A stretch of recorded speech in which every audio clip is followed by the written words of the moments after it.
y, y tiene una dinámica que nos entrelaza cada vez más. Simplemente aprendamos de la experiencia de los mexicanos en Estados Unidos.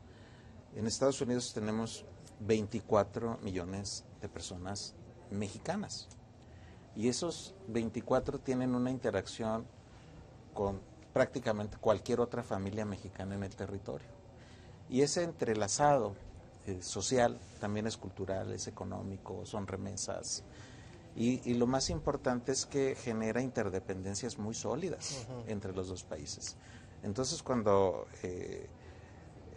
negociamos con Estados Unidos, también hay que tener conciencia de que tenemos una fuerza dentro de Estados Unidos, que no la estamos usando, que no estamos creando las redes de identidad nacional en el sentido amplio, que seguimos excluyendo a los mexicanos que están fuera de territorio y que cuando regresan los maltratamos además. O cuando vienen deportados les damos una cajita para que coma en los 2 minutos siguientes, hable con su familia y se acabó. Es ese maltrato que hemos dado a los mexicanos en el exterior. Es una paradoja frente a la potencia de lo que hay del otro lado. Y con respecto a Centroamérica, y en particular con Guatemala y Honduras, nos guste o no nos guste, porque ese es un proceso social, también nos estamos entrelazando. Y en el censo del 20 seguramente nos vamos a encontrar alguna sorpresa muy interesante de un asentamiento de personas, de crecimiento de la población de origen centroamericano en México. Ese es un hecho. Entonces hay que acostumbrarnos culturalmente, socialmente, institucionalmente a ser una nación con inmigración. Pues en 50 años estaremos hablando de un Villarraigosa de Honduras o de Guatemala, en México. Muy probablemente en el sur ya existe esta estructura, porque ya las familias están entrelazadas, porque hay ya miles de guatemaltecos viviendo en México, miles también de otras nacionalidades de Centroamérica.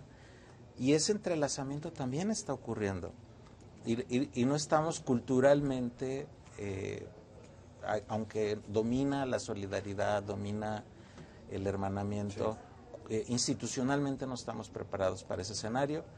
El número de inmigrantes en México no supera el 1%. No hay, además de aquí de nuestro amigo, y otros miles, realmente somos muy pocos las personas que vivimos en el territorio con otras nacionalidades de origen. Y esto en el mapa de un mundo cada vez más interactivo, de sociedades globales, pues nos está señalando que México está rompiendo o ajeno a esa tendencia de inmigración. Pero el dato duro es que independientemente de Trump y tercer país y cosas de estas, el hecho es que efectivamente tenemos ya una creciente densidad de interacciones. Muchos niños naciendo mexicanos de padres de familias centroamericanas. Ese es un hecho. Entonces vamos a tener que avanzar en él. Yo creo que hay una desconexión entre las realidades migratorias, comerciales y los temas de cooperación.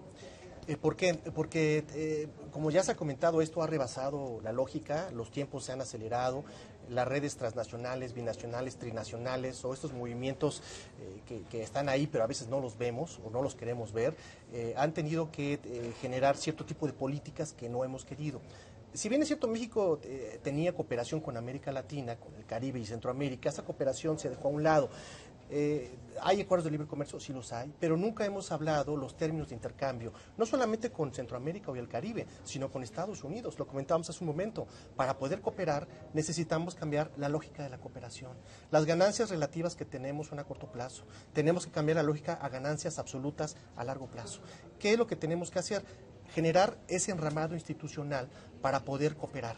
Cooperar en temas de política migratoria, cooperar en temas de salud pública, cooperar en temas de recursos. Si no hay recursos, seguridad. Si no hay recursos y no hay seguridad, bueno, es parte de la seguridad. Si no hay recursos es muy complicado cooperar. Entonces tenemos que ir hacia allá, hacia un esquema supuestamente, espero que sí, supranacional, donde hay una coordinación. Pero eso genera algo muy importante, ceder soberanía. Y y no sé si estamos listos para eso. Bueno, pues ya no lo sé estamos si nosotros, viendo, pues, ¿no? ya, yo creo que hace rato, pero no veo mucha disposición en Estados Unidos para llegar a este tipo de acuerdos, sobre todo con esta administración, ¿no? Mira, yo creo que en ese sentido también México tiene que poner más contrapesos sobre la mesa. Al final del día nosotros somos un país muy importante para Estados Unidos en materia de seguridad y eso tendríamos que también utilizarlo para exigir un trato más digno de nuestros migrantes, un trato digno, un trato a la no separación familiar y todo lo que hemos visto desde que llegó Trump. Sí hay un aumento en los arrestos, se triplicó el número de personas arrestadas sin récord criminal. En fin, sí hay un cambio también en ese sentido. No, hay un en los racismo abusos. que estuvo El ahí lenguaje, latente, bueno, el lenguaje es importante, por eso México debiera aprender de lo que está sucediendo en Estados Unidos para no ser racistas y no ponernos como Trump, porque ha crecido casi en un 20% los crímenes de odio desde que llegó Donald Trump, porque eso permea en cierto tipo de población. Y por el otro lado creo, y conectándolo con lo que se hablaba aquí, ¿cómo hacemos políticas? Hay una palabra que a mí me gusta mucho en este tema y que creo que eso es lo que hace falta, políticas más empáticas. Tenemos 3 tipos de poblaciones en donde hay que concentrar más fuerzas. Por un lado, los que transitaban, que cada vez se van quedando más, porque sí el tema de Trump afecta, ya vemos lugares como Querétaro, Quintana Roo, en donde cada vez hay más gente que se queda, y no solo con la caravana, esto es una realidad que pasa todos los días. Por el otro lado, los que nunca se fueron, pero les faltan alternativas y oportunidades, ¿no? Y que también mucho ese es el reclamo. Y por el otro lado, los que sí se fueron, pero no los están regresando, porque sí hay de 2007 para acá 200,000 deportados por año, y tampoco ha habido un verdadero modelo de reintegración, ni en lo emocional, ni en los documentos que se requieren, como se decía aquí, lo decía Tonatiu, es decir, yo llego y te doy una torta, te doy para tu camión a tu lugar de origen y ya estuvo. Y la verdad es que sí se requieren modelos de integración transversales, que vean lo laboral, desde lo emocional, lo familiar, lo laboral, lo educativo. Entonces, sí hay una necesidad del Estado mexicano de replantearse la política migratoria, replanteárselo no solo en discursos, porque migratoria en México? Pues existen instituciones. ¿Cuál es el espíritu de la política migratoria? Contención. Sí, hoy es extractivo. Bueno, ha puesto puro policía en el INAMI. La política migratoria es la no política migratoria. Y sin una visión humana también de la migración. Creo que el INAMI sí se ha ido, es una parte completamente policíaca. Esta es una oportunidad del nuevo gobierno de replantear eso y sí replantear también quiénes van a llevar esta política, ¿no?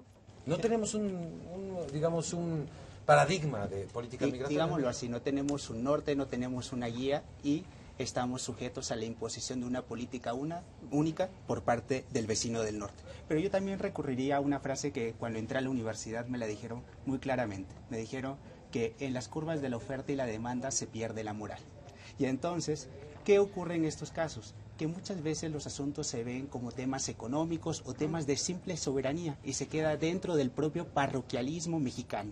Y aquí es importante ver que México está inserto en una realidad, no solamente con el país del norte, sino también con los países del sur. ¿Y por qué es importante esto? Porque yo preguntaría en esta mesa y a muchos mexicanos, sabemos el nombre de los presidentes de Guatemala, de Honduras, de El Salvador, o hemos estado preocupados de los propios procesos políticos de desintegración que se han dado en esos países. Por ejemplo, en el caso del presidente Hernández tenemos que tuvo una reelección bastante cuestionada, acusada de un fraude electoral, y hoy por hoy hablamos de las consecuencias, pero nunca nos hemos preguntado cuál es el origen. Y ahí está el gran problema, como lo decían hace un momento: violencia, corrupción, impunidad, y eso simplemente hace que volvamos a estas políticas donde un outsider, una persona que es un político que pareciera no estar dentro del sistema, nos va a venir a dar una solución. Tomemos atención de esto, porque el próximo 28 de octubre, muy probablemente en Brasil, tengamos un movimiento de ultraderecha que, si nosotros no cumplimos con las expectativas en México y no tomamos atención de este punto, yo quiero ver si no puede surgir un líder de ese tamaño en México. Y con ese discurso, por supuesto. Tengo que hacer una pausa. Regresamos con más aquí en México.